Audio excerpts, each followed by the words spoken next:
Hello everyone, welcome back to my channel. তো অনেক দিন পর চলে এসছে আরেকটা নতুন ভিডিও নিয়ে। তো আজকে দেখতেই পাচ্ছ কোথায় গেছিলাম। আজকে ছিল আমার দিদির রেজিস্ট্রি। এবার নতুন বিয়ে না যদিও বা তো বিয়ে হয়েছে ওদের অনেক দিন হয়ে গেছে, অনেক বছর, বাট রেজিস্ট্রিটা করা হয়নি।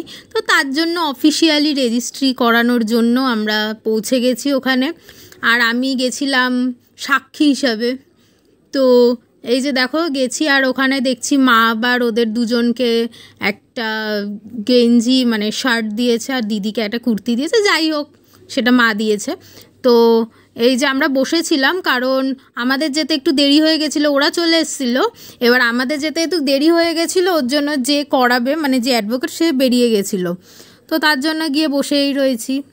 আর এই যে দিদি দেখো, আর যে জামাইবাবু সে তো মানে যেহেতু আমি ভিডিও করছি তাই জন্য দেখে আর মুখ দিয়ে কথা বলছে না। আমি বলছি তুমি বলো কথা, লজ্জা পেও না, কোনো অসুবিধা নেই, কিন্তু সে তো কিছুই বলবে না।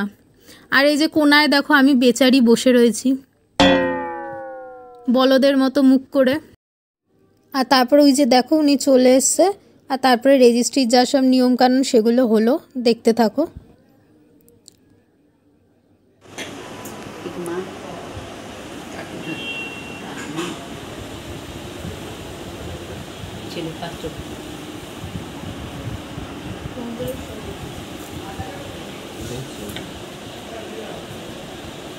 হিন্দু তাই ব্লগ মানে কি সব যাবে।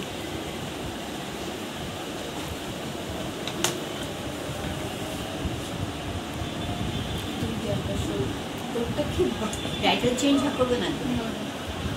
ফার্স্ট উইটনেস চলে আসো। যাও যাও, প্রিয়া সাহা না আমারটা ভিডিও করে দাও। কে ভিডিও করে ও অ্যাড্রেসটা দেখে নাও।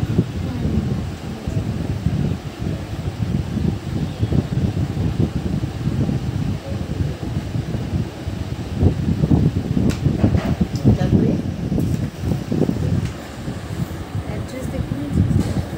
তার নাম সন্তোষ।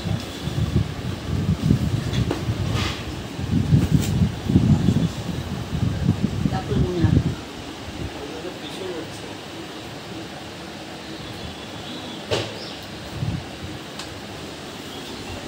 আপনার নাম কি?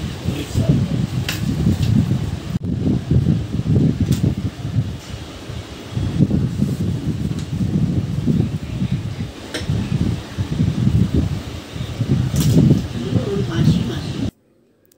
তো তারপরে আবার পাশের ঘরে গেলাম, ফটো তোলার ব্যাপার ছিল। তো ফটো তুলে সাক্ষী দিয়ে তারপরে বেরিয়ে গেলাম। এই যে দেখো পিছনে দেখেছো কত বই, কত ইন্টেলিজেন্ট মানুষজন সবাই হয়। তো তারপরে এই যে দেখো এখান থেকে বেরিয়ে গেলাম, হয়ে গেল রেজিস্ট্রি। সবাই টাটা বাই বাই, যে যার মতো বাইকে উঠে চলে গেলাম বাড়ি। তো এই যে ওরা যাচ্ছে, আমরাও চলে গেলাম।